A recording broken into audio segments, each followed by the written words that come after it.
নমস্কার বন্ধুরা, আমি এখানটায় অবস্থান করছি। এটা হচ্ছে সরার নতুন রাস্তা। এখানে এলাম, এখান থেকে যাব আমি ফালতা সি বিচ এবং পৃথিবী বিখ্যাত উদ্ভিদের প্রাণাশি আবিষ্কার করেছিলেন জগদীশ চন্দ্র বসু তার বাড়িতে। হ্যাঁ, এই যে রাস্তাটা আসছে, এই রাস্তাটা ডায়মন্ড থেকে আসছে।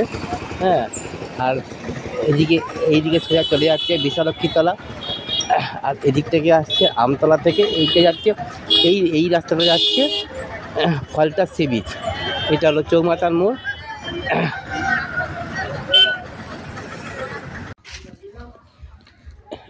এইটা হলো আসল জেটি ঘাট। হ্যাঁ, এই জেটি ঘাট বন্ধ থাকে। এখানটাতে সেরকম অন্যান্য জেটি ঘাটের মতো সরবরাহ হয় না, সেই কারণে স্বাভাবিকভাবে বন্ধ থাকে।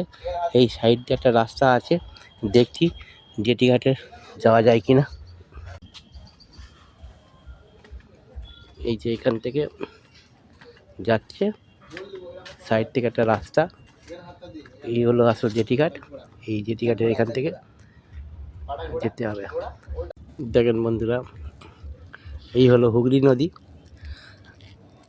এখান থেকে নৌকো করে এপার ওপার করা যায়, কিন্তু এখান থেকে লোকজন এপার ওপার করে না বলেই ওই জন্যে এই জেটি ঘাট এখান থেকে বন্ধ থাকে।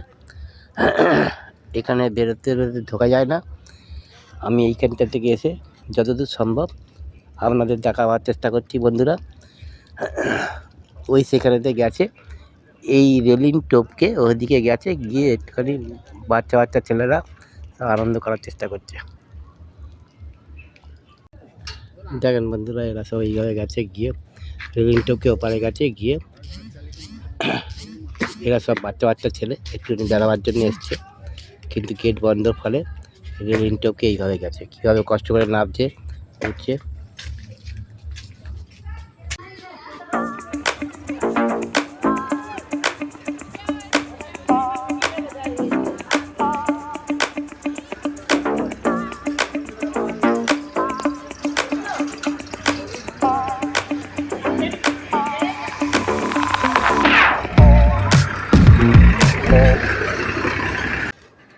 এইটা হলো উদ্ভিদ বিজ্ঞানী জগদীশ চন্দ্র বোস ইনস্টিটিউট, এটাই বাড়ি।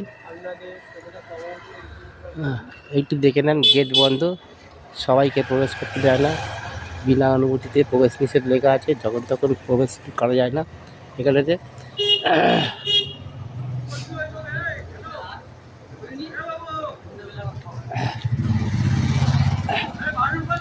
এই বাবাই, এই ভিডিও করিস না বাবা। এইবারেতে আমরা বাড়ি চলে যাব। এখান থেকে এই একটুখানি দুপা গেলেই জগদীশ চন্দ্রের বাড়ি। কিন্তু ভিডিও করা নিষিদ্ধ এবং সিকিউরিটি গার্ড বারণ করে দিল, ভিডিও করা যাবে না। ওই জন্যে আমরা রাস্তাটা দেখিয়ে দিলাম বন্ধুরা। এর জন্যে আমাদের মার্জনা করবেন যে আপনাদের বাড়িটা দেখাতে পারলাম না। দেখেন বন্ধুরা, এটা ফলতা থানার মধ্যে ফলতা বিবেকানন্দ আদর্শ বিদ্যালয় উচ্চ মাধ্যমিক। হ্যাঁ, এইখানেতে মাধ্যমিক পরীক্ষার সিট পড়েছিল, সবাই এখানে মাধ্যমিক পরীক্ষা দিয়েছে। স্কুলটা অনেকটাই বড়, আমি আপনাদের ওপর থেকে একটু তুলে দিলাম। এইটা হলো ফলতার মিষ্টির দোকানের গজা, বিশ্ববিখ্যাত গজা। এত বড় গজা কখনো দেখা যায় না। প্রায় 6 ইঞ্চি লম্বা আর 3 ইঞ্চি চওড়া গজা।